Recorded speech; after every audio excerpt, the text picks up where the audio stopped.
हमारे पैर डैमेज बन गए, ढेर देर खड़ा होकर मैं दुखा जाला तो तने अधिका गईला ठीक है बबुआ लो बा कतना श्रद्धा से कहत लो बेहजी तनियो भर बढ़ा दी हमारा सना कहला हम तेवरी बढ़ा दी थी के स्वतंत्र बेहजी रहे दी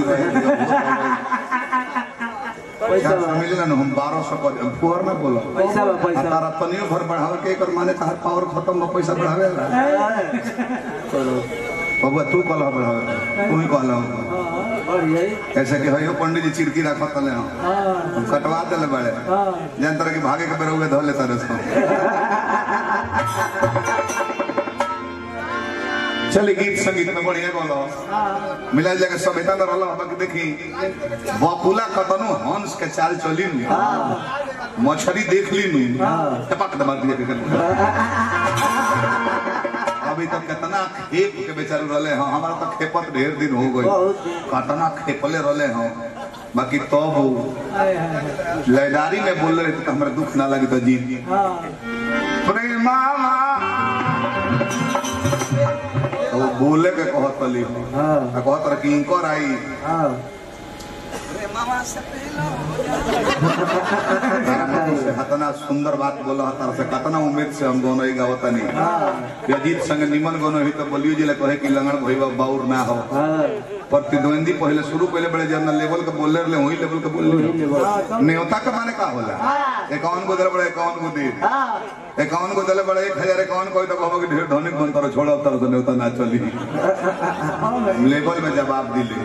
पहले पुहर रमना बोली कही जी के भाई भैया पुरस्कार देनी हम हे परमात्मा इंकरात्मा में आजो से निमन गुण भर छत्री वंश में बड़े रहो बीरहा के गायक 99% ज्यादा बेल्ट बा बीरहा हीरे गावे का है करेजा में जोड़ चाहे दूर पिए ले बड़े तो लो हिन हिन आला लो तो कहला ला हमर देखा कहला त याद पड़ गइल किसरिया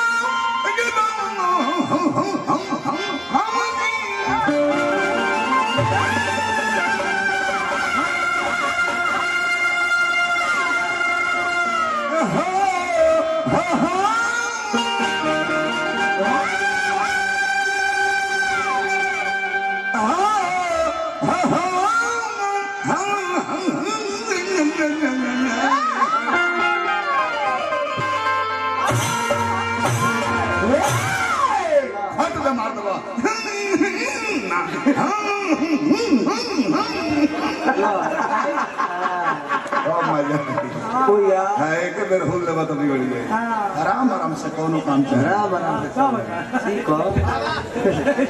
नंदनी हम तो गीत गौले होना चाहिए देखो ऐसा 12 साल पहले गौलो नहीं कि कान्हा दे